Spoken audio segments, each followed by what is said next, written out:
All right, welcome to the show. My name is Eric Eaton, and I'm super excited to have you be here with me today. I do apologize. Gotta say, I'll be totally honest with you. Today's the inaugural launch of the Real Estate Success Show. Am I feeling a little bit nervous? Absolutely, 100%. And I would only be human by saying that. All right. And so, today we had a little bit of a technical challenges. My guests we were not able to connect today. I did not want to not go live. Okay. And so I'm here with you live to tell you about this exciting journey that I'm on and exactly where I'm at in this place in time right now. This has been something that I've been thinking about for a very long time. And I've been getting the encouragement, I've been getting the motivation, I've been getting the guidance from the people that I've been able to surround myself with that have said, Eric, you can do this and you should do this. And so one of the goals that I set this year was to create more content and create more value that I could share with my agent community, fellow colleagues, also my client base, to further enhance their knowledge base and to leverage off of my experiences and my skill set. And so I'm super excited that I've been able to launch this. I'm looking forward to this growing with tremendous momentum, and also to get your feedback and your encouragement and your ideas for content, right? What would you like to hear about? Okay. And so I'm super excited to be able to bring that to you. And so I'm going to reschedule my guest speaker that I had for today's event, because you are definitely going to want to hear his story. An incredible individual. I'm honored and thankful and privileged to be not just a friend, but also a business partner, and also to leverage his skill sets in terms of what he brings as far as value to our relationship and everyone else that we're able to connect him with. And so I'm certainly going to reschedule that event next time around. And I'm looking forward to bringing on other key individuals that have done amazing things within the real estate industry, within the real estate space, right? And have them share their story, have them tell you, where they've been in their real estate journey, all right, to where they're at now. And even more importantly, where do they see themselves going? And so when we can leverage their experiences, I feel that you're going to find that there is going to be great value there for you, and that you'll tune in, and that you'll participate in the broadcast.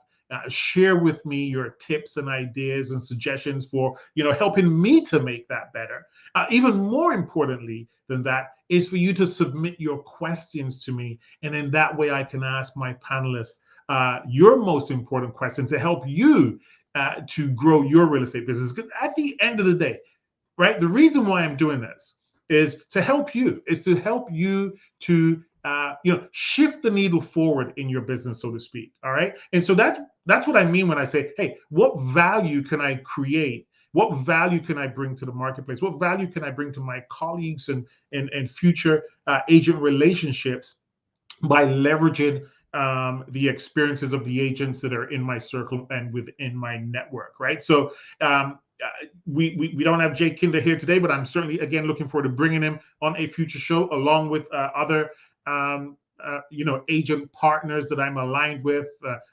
Some of you have been on a previous webinar that I did with Michael Reese not too long ago, actually last quarter of the year. We did a fourth quarter mastermind. So looking forward to having him come on the show. Looking forward to have Albie Stasic coming on the show. And these three individuals are individuals who are doing some amazing things in the marketplace, 100%, leveraging their skill set and their experiences so that you can take some nuggets and grow your real estate business. And it's all for free. All right. We're not charging anyone. I mean, some of the nuggets that we're going to be dropping, right? You wouldn't get this type of information unless you were paying hundreds or even thousands of dollars to go to some event. I can tell you actually some events that that we've paid hundreds and thousands of dollars to go to. We don't get the actionable items that that I'm going to be sharing with you from the agent relationships that I have. And then also, we're also going to be sharing things like, on the consumer side of the industry. So what can we bring to the consumer side of our market? So things like mortgage agents and mortgage brokers, right? What do they see is happening in the marketplace? How are interest rates affecting borrowing, or where do we see interest rates going? And what kind of impact is that going to have from a buying perspective in the marketplace? We're also going to be leveraging, insights from things like, home inspectors,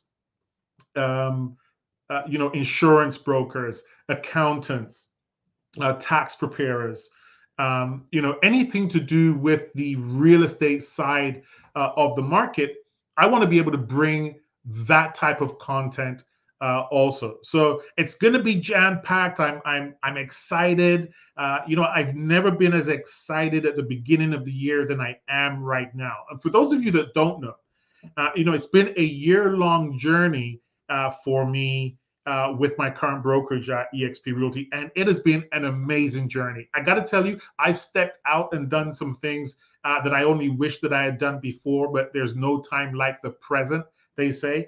And, we've got a concept where we talk about collaboration over competition.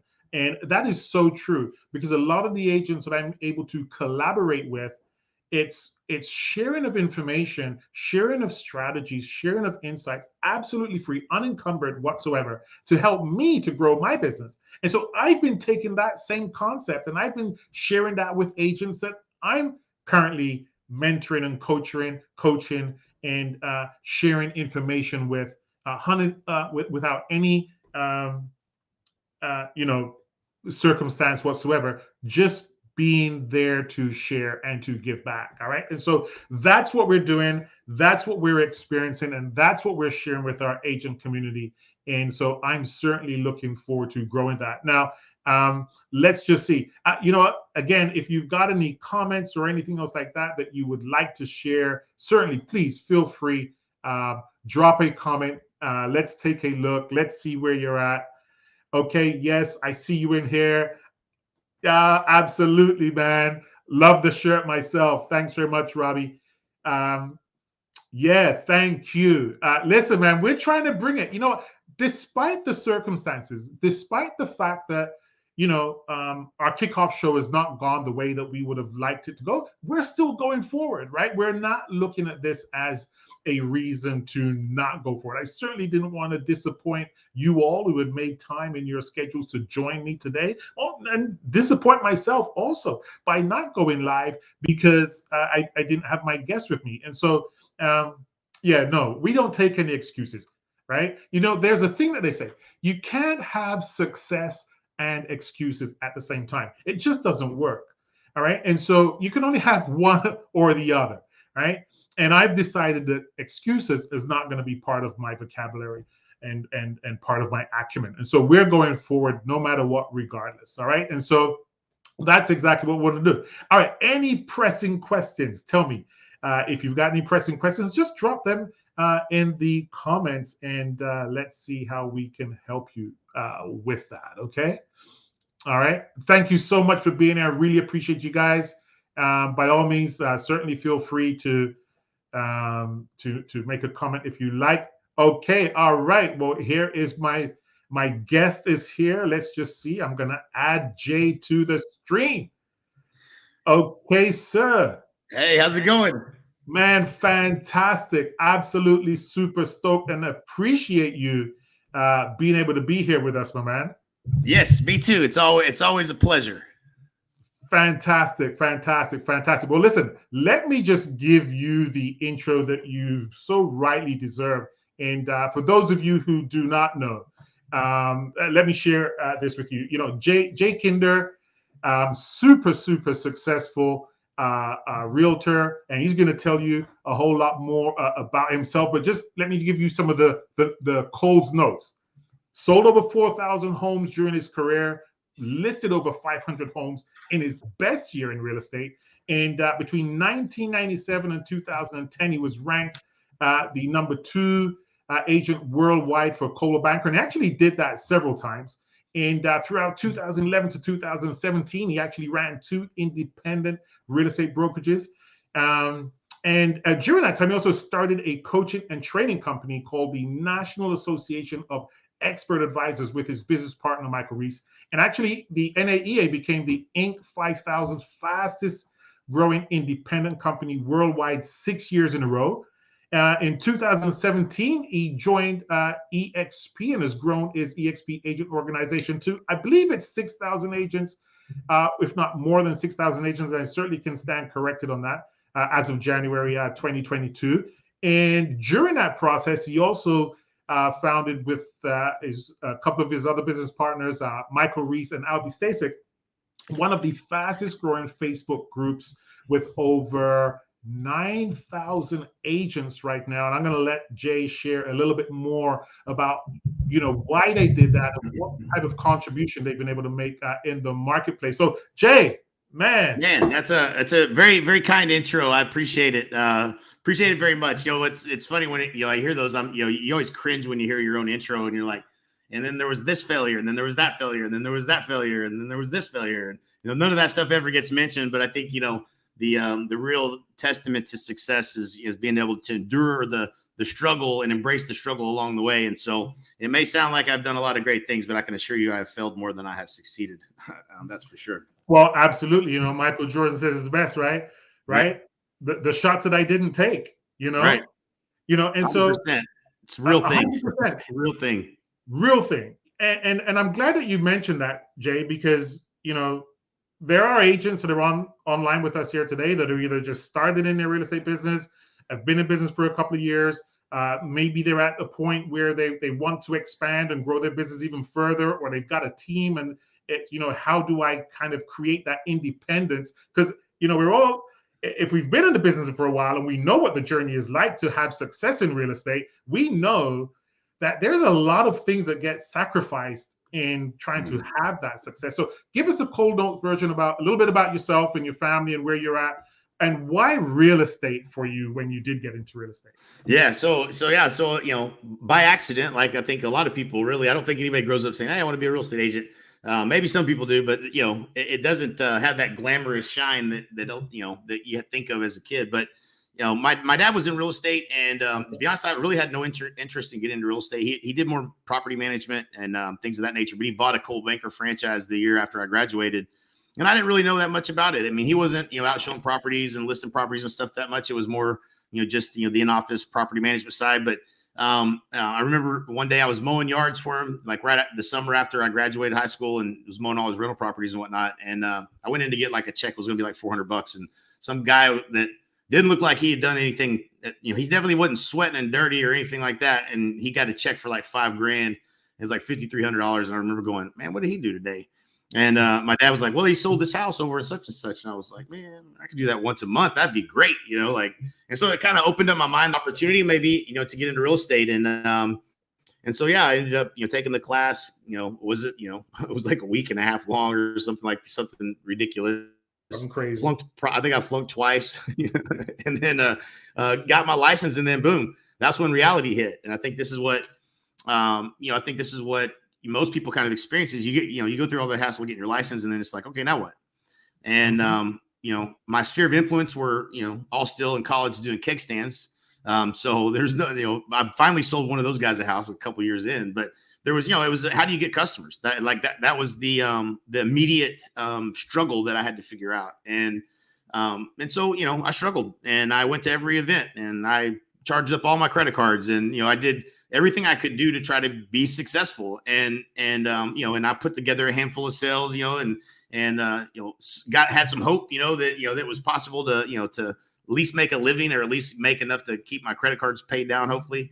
And so, it started to, go to more events, and I paid for, a coach, and then I paid for another coach, and I would learn a little something. I'd go try to do it, and then I would have success, or, sometimes it wouldn't work. And then, I'd try again or try something different.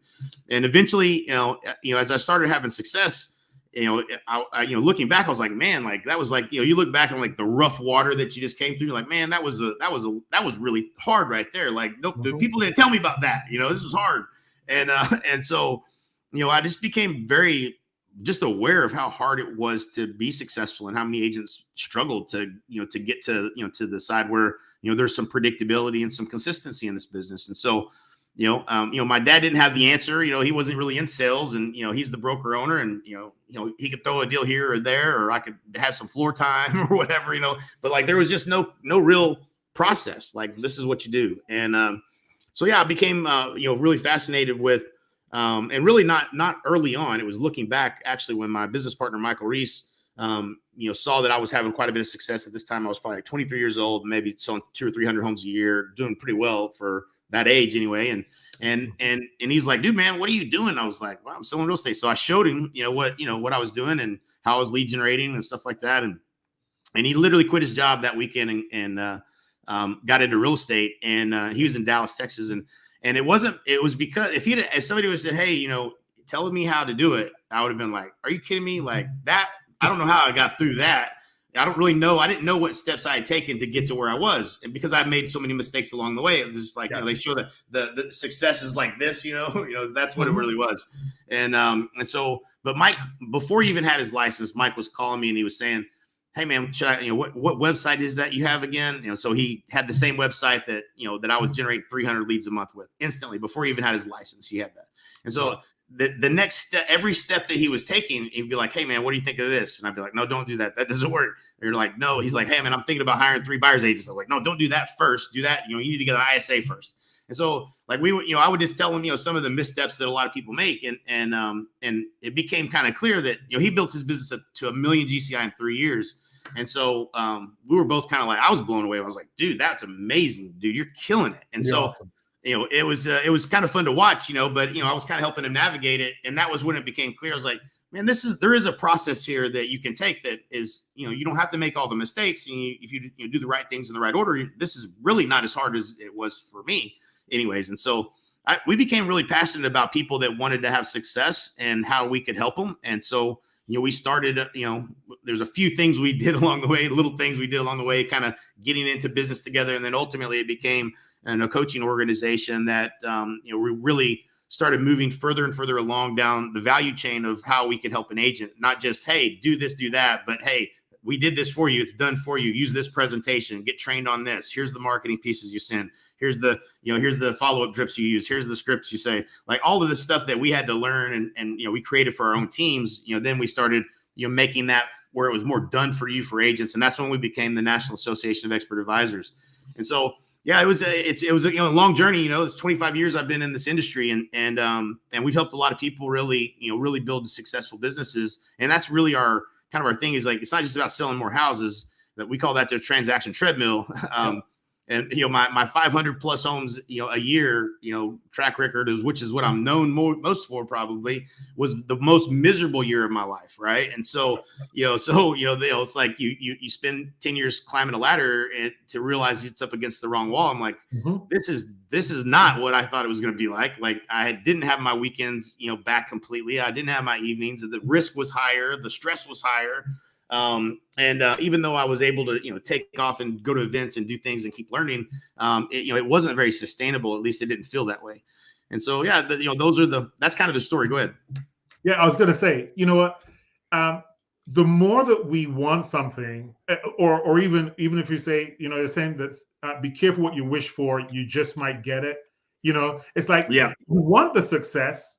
And then when you get the success, whatever measure of success that might seem to be, you just find that there's another challenge there waiting for you, whether it is time, not enough time, sacrifices with family, feeling like that you're on a hamster wheel and that you can't get off.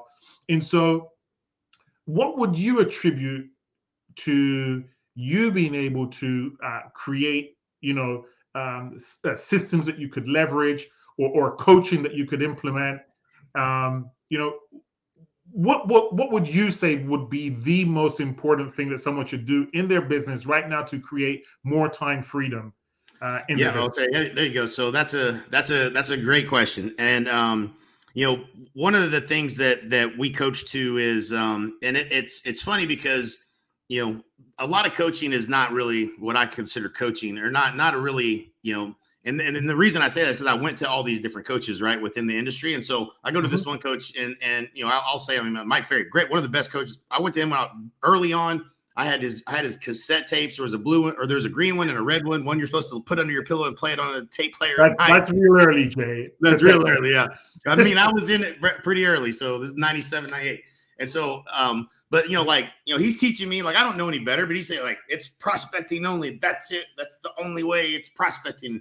And then I'm like, you go to like Buffini or Joe Stuff, and it's like, it's by referral only. No, it's by referral only. And I'm like, okay, all right, but what about that? That works too, I think. So like, there's this and this, and then you go to someone like Proctor or whatever, and he's teaching direct response marketing and ways to get customers. I'm like, okay, and then there's this way. Like, who the hell's teaching anybody how to do all of it, right? Like, that was what was so frustrating. Was like, is I went to all these people that tried to sell me on their one path, but nobody was teaching you how to build a business with multiple pillars that made your business sustainable. And so we coached to a platform. Our coaching platform was based upon having a framework for how you make decisions on where you're at and where you want to be in the next 5 years, and what do we do in the next 90 days to get there, right? It was like, you have to eat the elephant one bite at a time, and getting clear on where you want to go, which I see your free clarity-report.com, and I love that.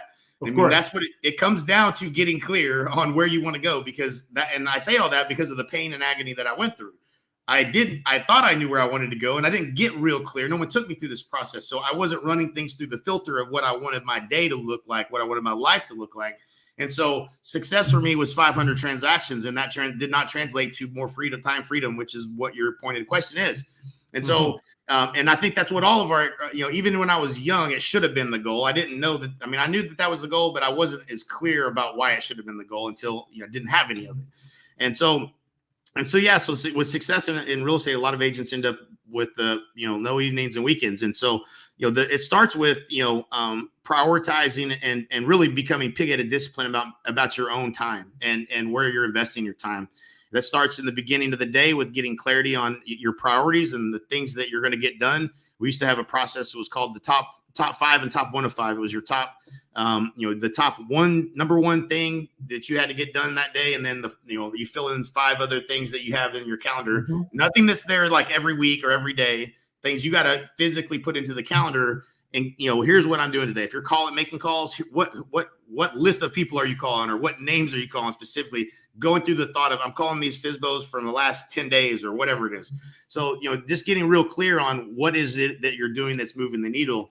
And when you take kind of an assessment daily, the beginning of the day and the end of the day, what happened, you have to, in real estate, kind of just know that you're not going to get everything done every day. So you're going to go home with things not done that you wanted to get done, but did you get the right things done? Right. Exactly.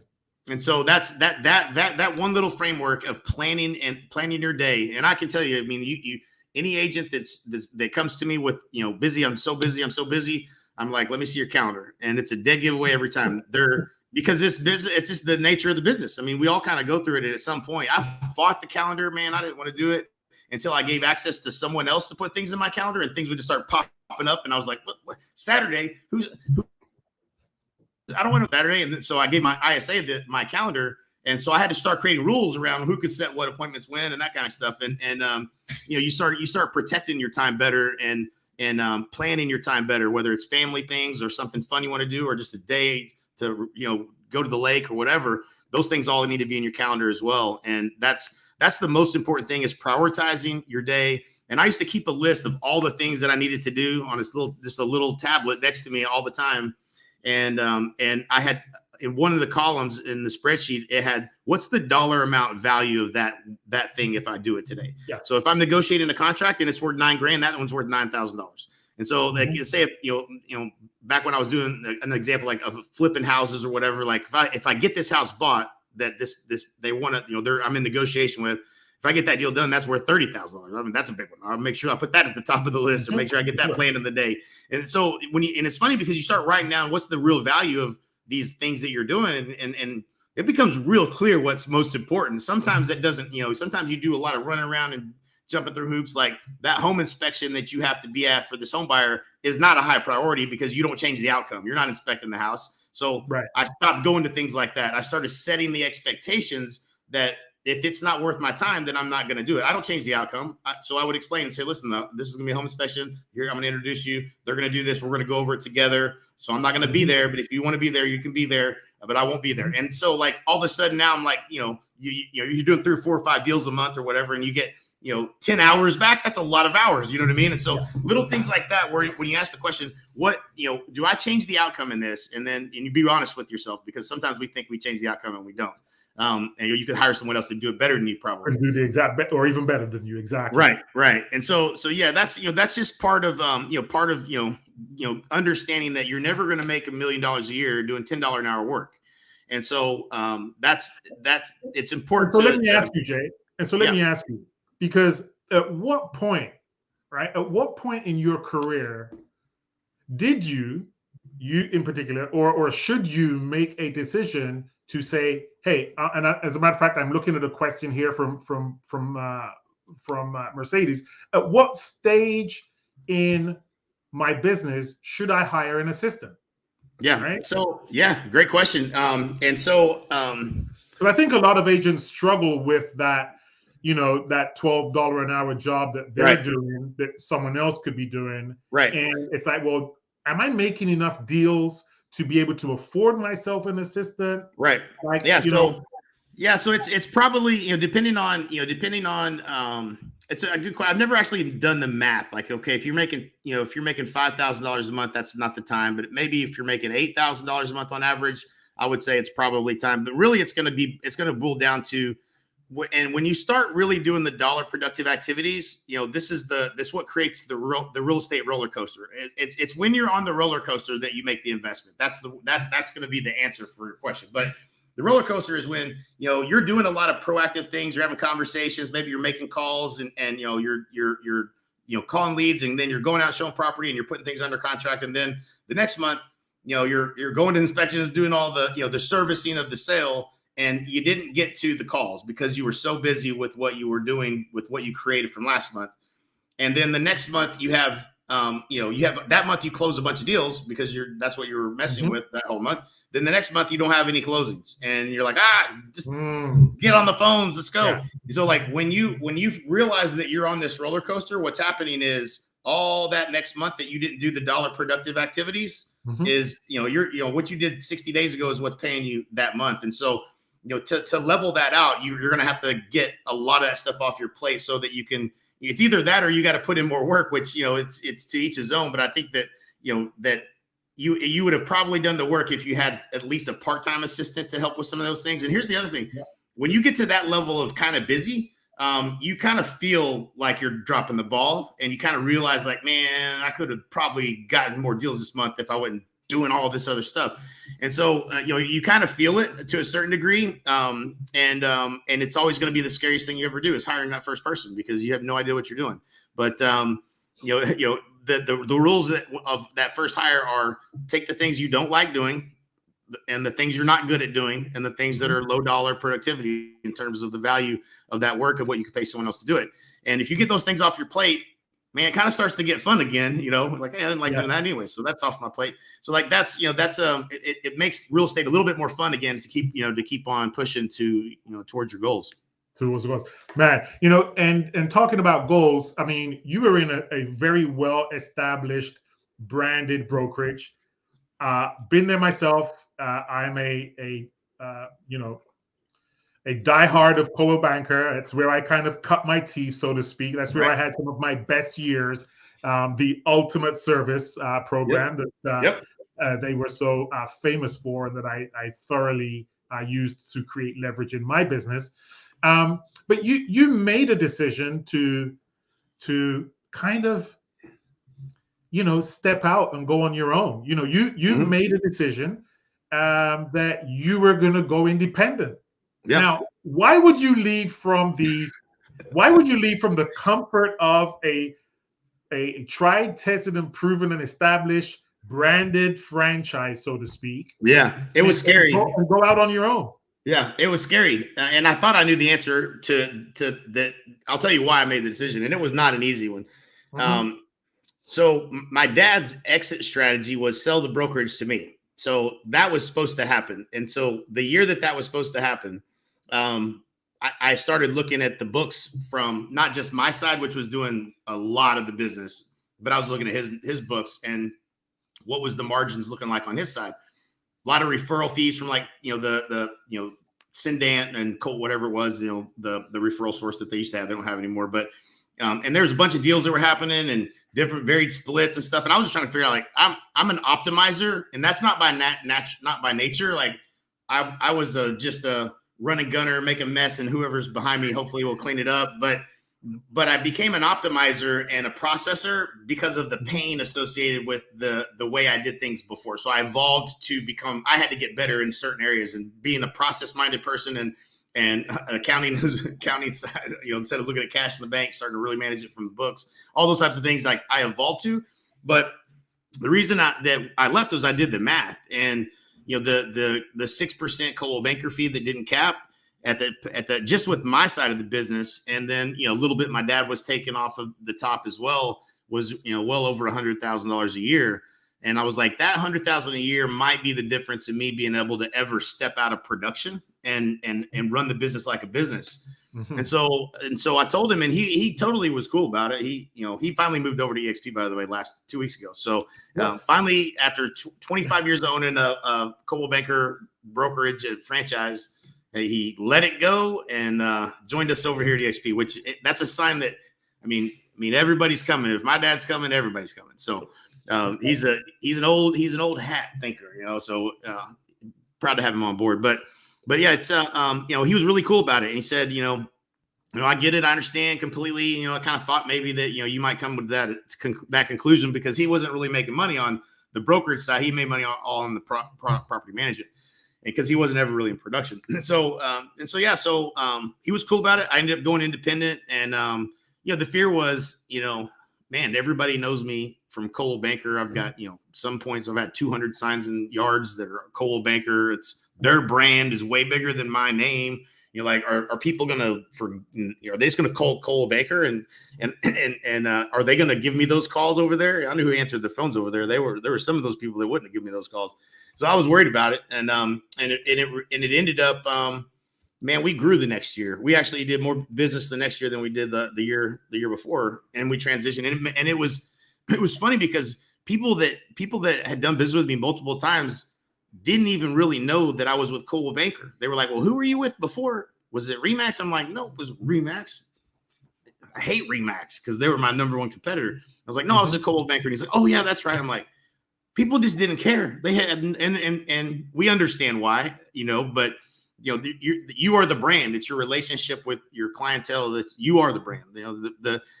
Whenever if you lined up 10 different real estate signs and asked consumers what is the difference between Century 21, Remax, Coldwell Banker, ERA, and even EXP, the consumer's going to go, I don't know. They don't know, right? And why is that?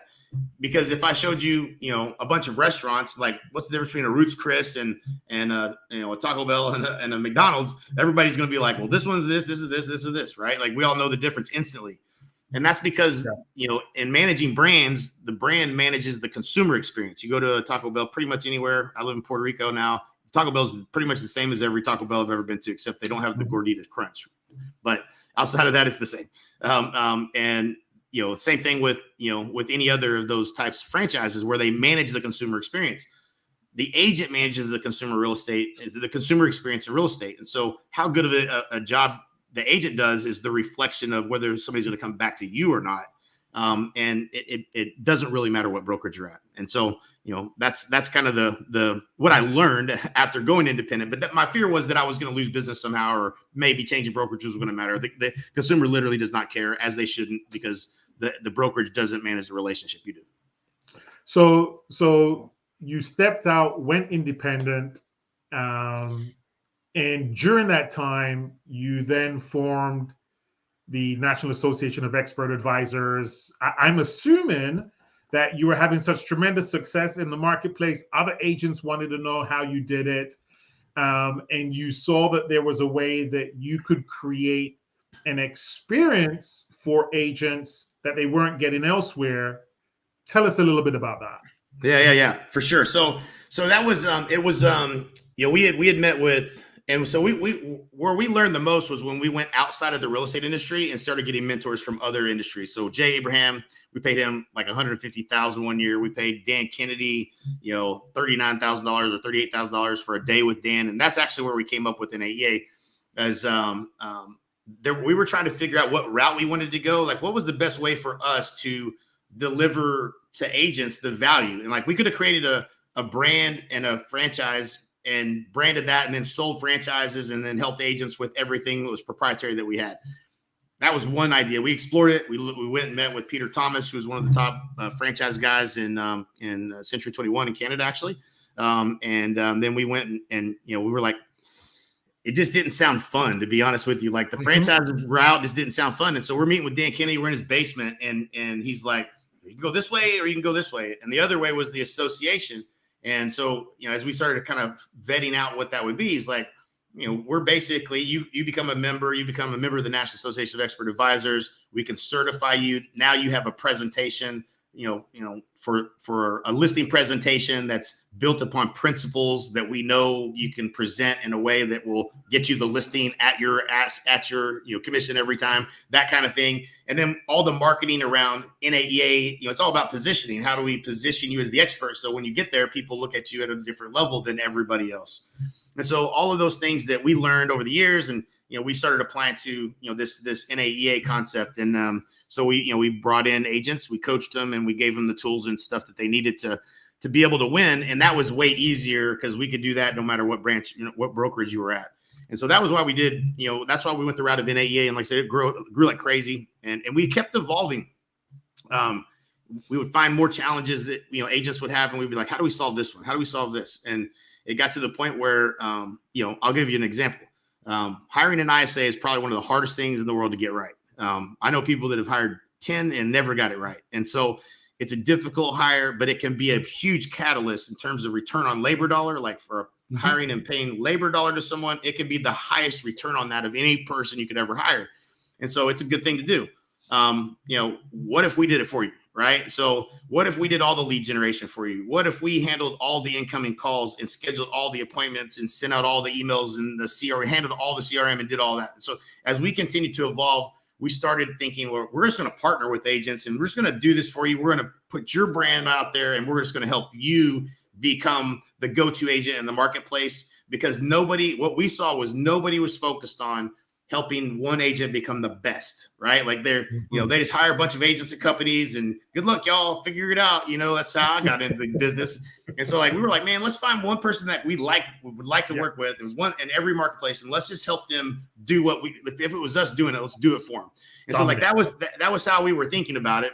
And that's when, shortly after that, we ran across EXP, and it just, at the right time, and really with the understanding that this is a better platform to do what we were trying to do, with it being in, almost all 50 states. It wasn't quite at that time, but the ability to instantly go to, basically helping any agent in anywhere in the country, not have to charge them anything, and all that, we look brilliant now, you know what I'm saying? But, back then it was hey, hopefully this will work, because we're not getting paid anything up front. We're only going to get paid if we help people be successful. Getting paid on the back end is, more risky, but yeah, it was a blessing to come across such a great business model.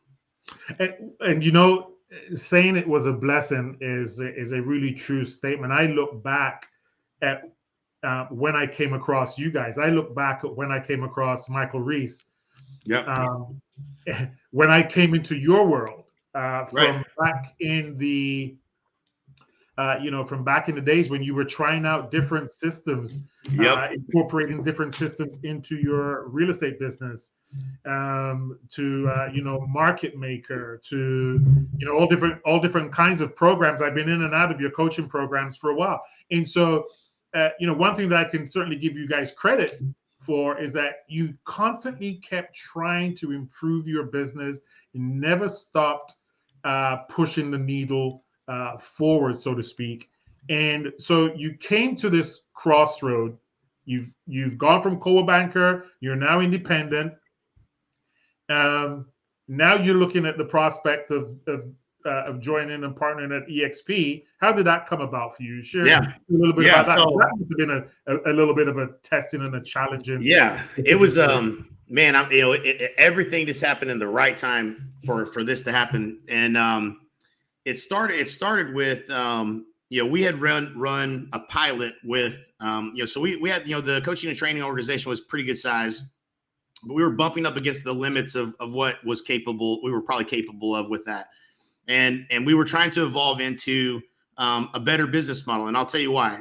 When I said, when I was selling 500 homes a year, I was miserable. Like, I remember there was one month and it was like 57 sales that month. And I remember when it, clipped over to the first of the next month and the white sheet that was on the board, I had to start over. And I was like, I got my ass kicked that month. And so I was just like, like, I'm just like, man, like it just starts over every 30 days and the clock's ticking again. And in real estate, you might have a really good month, but that next, going into the wintertime, it was always, you might be losing money in January and February or December or November or October, November, December, January, depending on the year. It was so seasonal. And so like you still had all the same cost and expense and structure, but you weren't bringing in the deals. And so it was always a fight to hope you could survive and hold your breath long enough to get back to the good time of the year.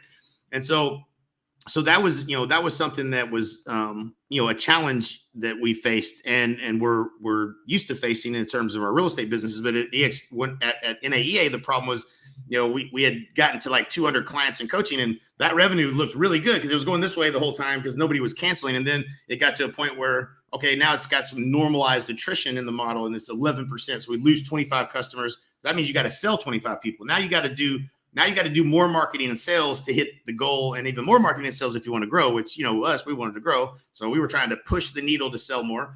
Then you sell people you shouldn't have sold. And it just, so we were feeling there's got to be a better way. We said it. I mean, I bet we said it every day, probably for 15 years, man, there's got to be a better way.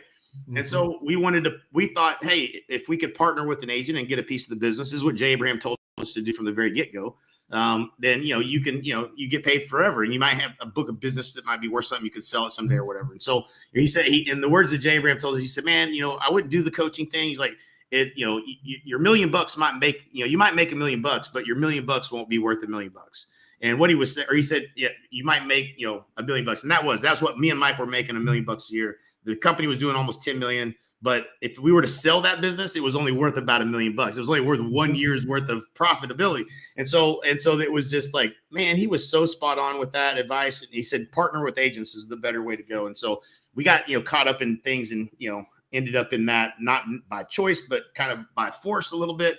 But it was then looking at EXP's model, we were like, well, we had already wrote the slide deck for going to raise capital on what we were doing with partner. And we'd already proven it in 2 markets and it was working. It was profitable, but I knew what the next 10 years of my life was going to look like. It was going to be hard work because I've been there before, real hard work. And so, when I was evaluating options, this is when it really became real. It was when I did the research on real trends on what my business was going to be worth, even if we were to build this thing. What did success look like? What was it going to be worth?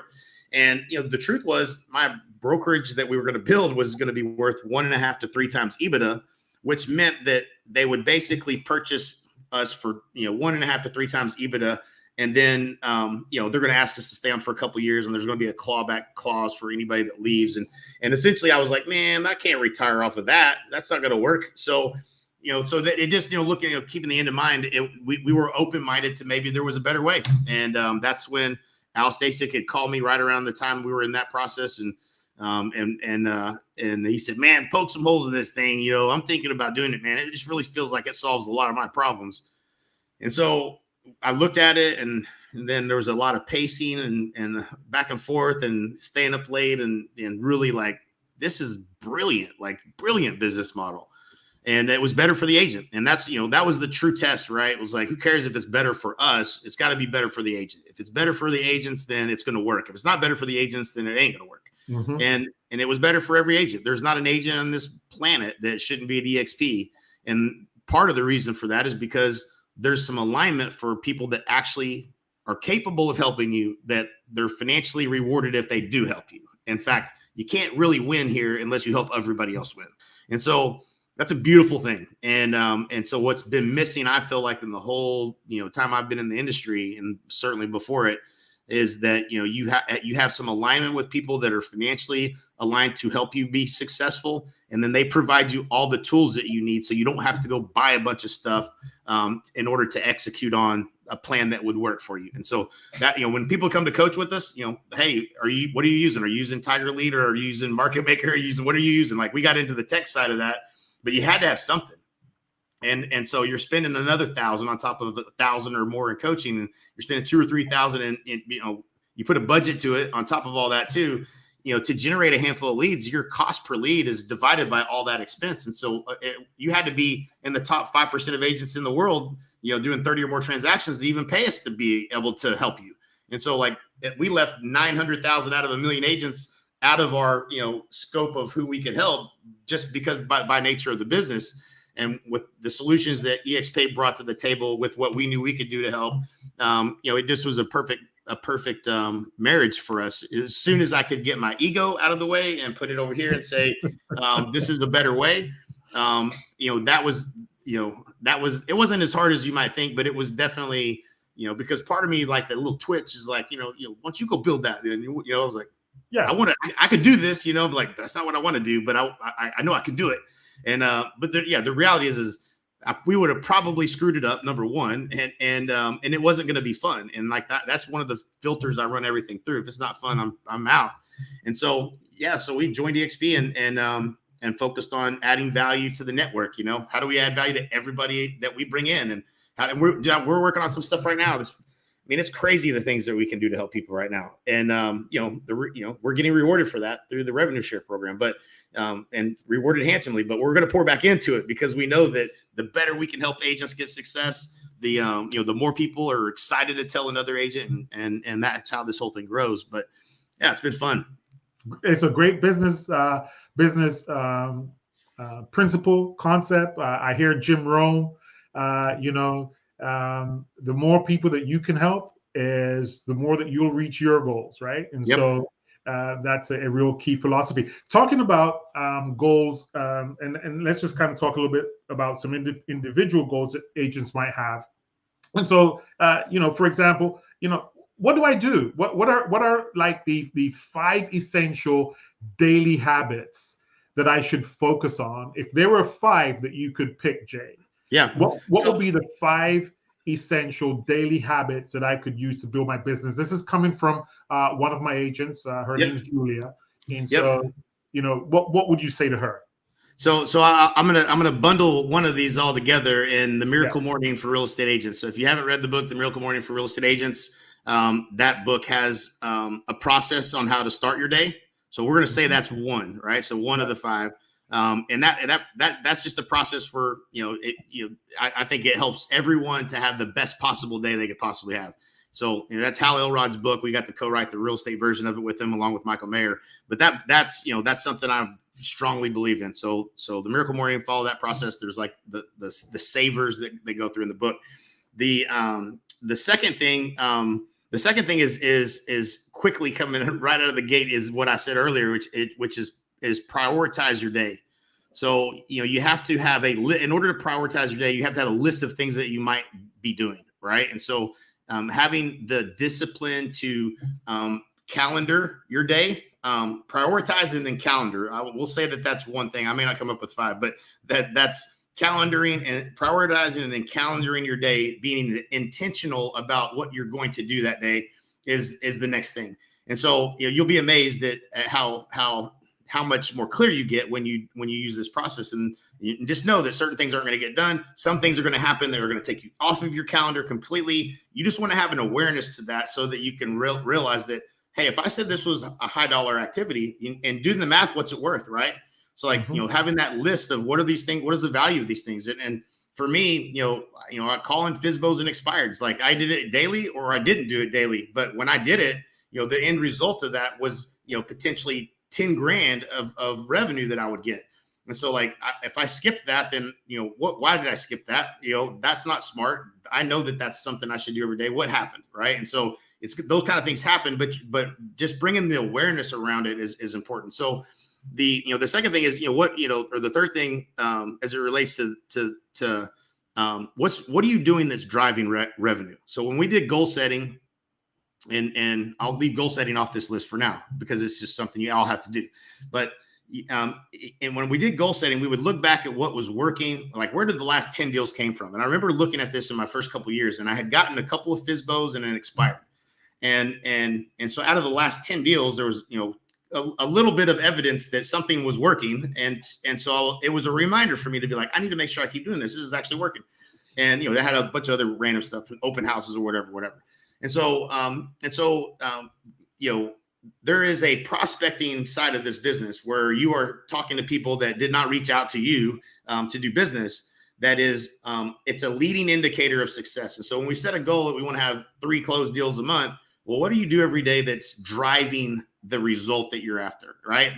We tend to focus on the lagging indicator, which is, did we have 3 deals closed, right? Or 2 listings that we listed, or 1 buyer that went under contract. But what is the driving metric of that? And so what do we do before that that's going to create the result that we want? Exactly.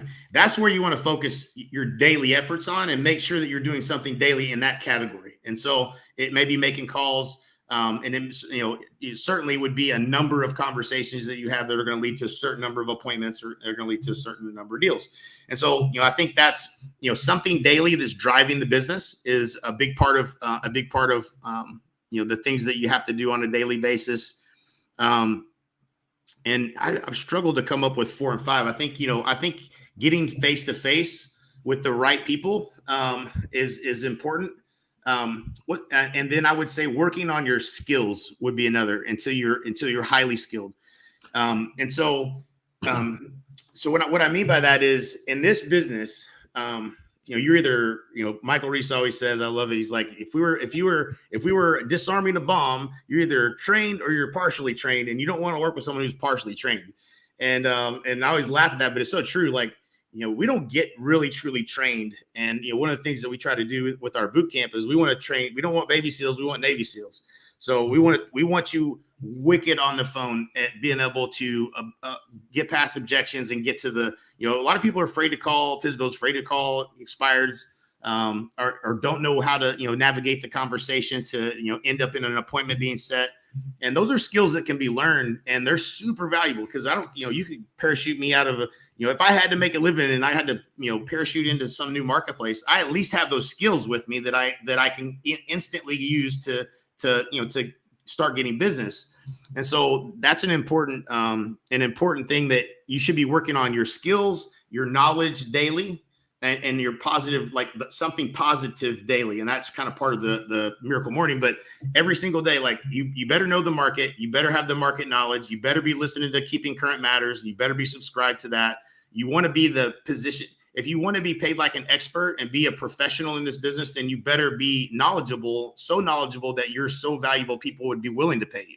And so that, that is, that's something you do daily. You're never going to stop being knowledgeable in the market, knowing what's going on in the marketplace, looking at the data, learning what's happening with interest rates, all those types of things. Keeping Current Matters is my main resource for that, plus doing some data, analysis and stuff with your local MLS on home sales, inventory up and down, that kind of stuff.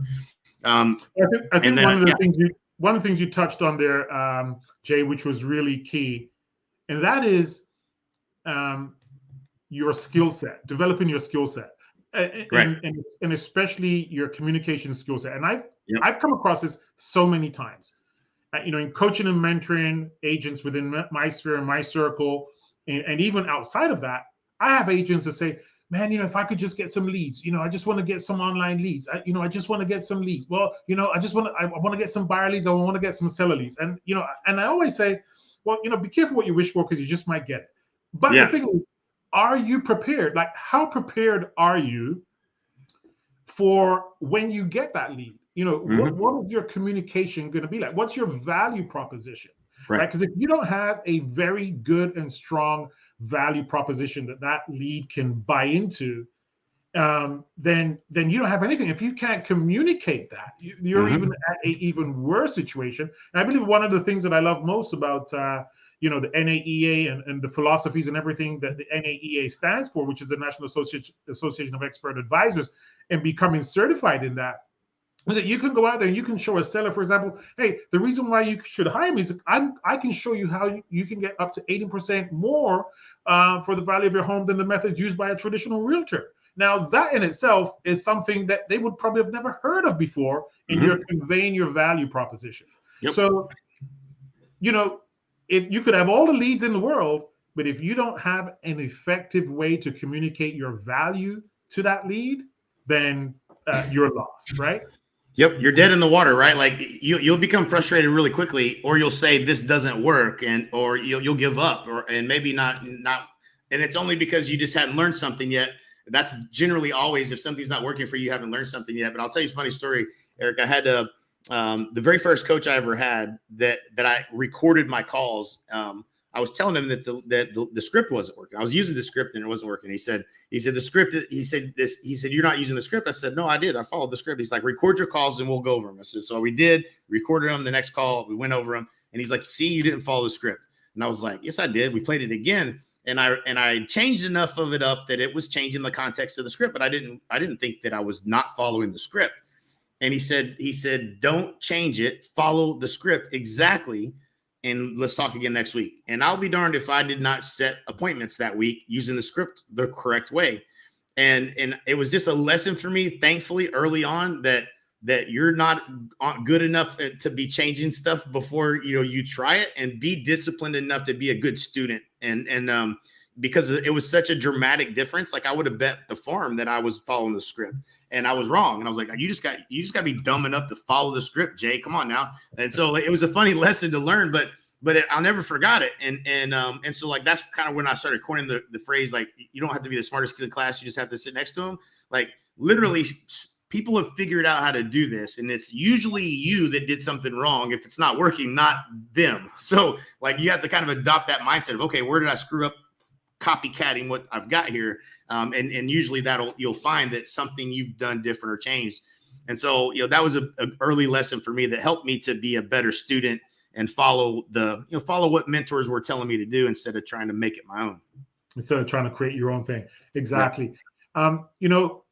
Jay, we could talk for hours, man, and with respect for time and everything else like that, and really appreciate you being online with us. Just before I ask you this last question, I do want you to promise me to come back on again, because there's so much value that you've got, and there's so many other things that we could have spoken about and shared with everyone today.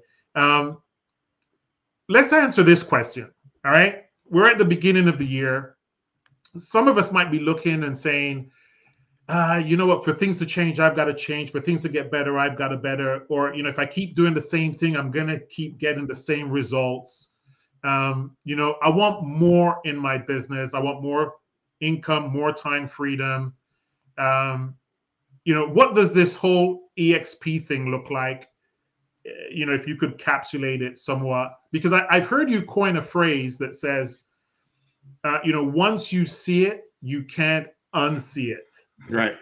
And so give us a little bit of a closing remarks with respect to that, and what are some of the next steps that someone could take? Yeah. So it's not uncommon that in fact, I would say it's really common to the business model, including back. Am I here? Yeah, you're here. My island internet.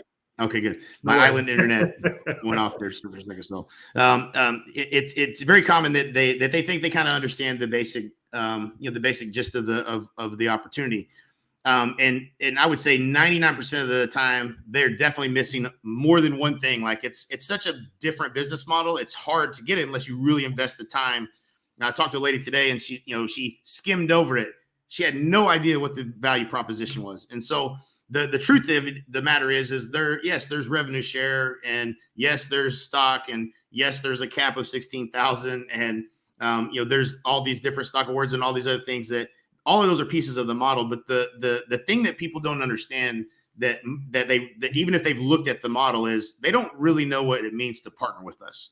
And I think that's the linchpin in the model is who you're partnering with really matters. And that person can really make a difference in whether or not they can help you get from your A to your B. And, everybody that, the people that we serve the best are the people that are clearly here and they want to get here. And if we can help you navigate the waters to get there, you have all the tools you need. We can help build the ads for you because we know how to do it and we know what to say and we know what works and what doesn't work. And then we can give you the exact script of what to say. Like all of these things are, man, it's hard to figure all that out. Like I spent, you can do it the way I did it, fly around the country, spend literally millions of dollars. There's no doubt in my mind I've spent more than $2 million in all of that kind of stuff, especially if you took into consideration all the bar tabs over the years. But you're doing a lot to try to figure out every little piece, or you could just do what we all know is truthful and what works is model success. And more importantly, model someone who's done what it is you want to do, but has a track record of helping other people do it too. That's where the magic is. The fact that I sold a bunch of houses didn't mean anything, and I didn't have a system to help Mike, but I had to work with Mike every single day, but we created systems for all that. Now it's here. Let me help you. Oh, you're here. Let me show you. Here's the things you should be doing. Here's the things this is the next thing you have to do right now. And here's why. And then we're going to teach you how to make those decisions so that you don't make a bunch of mistakes along the way. And then the difference here is we help you implement it. And so, that's, you don't have that right where you're at right now. And, I just, I've been through a lot of different, coaching programs, and I know that nobody does what we do. And so, I think that's the thing is trust. You got to trust, that there's a better way, and you got to be willing to, take a step into the darkness to find the light. And, even if you love your broker or, whatever, they're telling you or promising you sounds really good, it's either getting you the result or you're truthfully just not, you're not getting where you want to go. And, if that's the case, then you should have a conversation with Eric or myself together, whatever. And we'll help you with that. And that's what I would say is the number one thing you can do if you want to change the outcome, in 2022.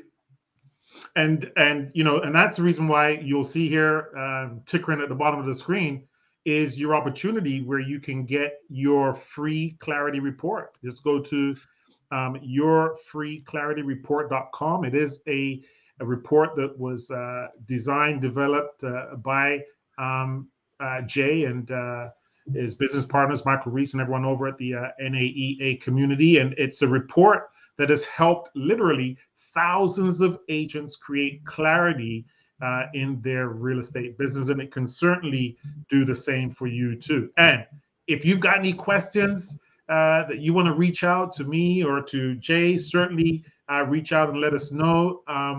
We couldn't have done this without you. And certainly, Jay, we couldn't have done this without you, and really appreciate you. And thank you so much for being here, my man. And you got it, man.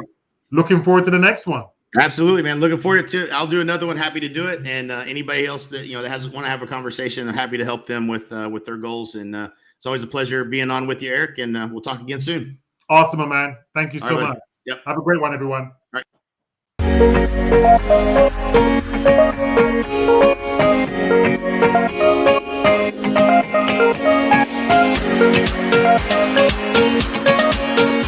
right.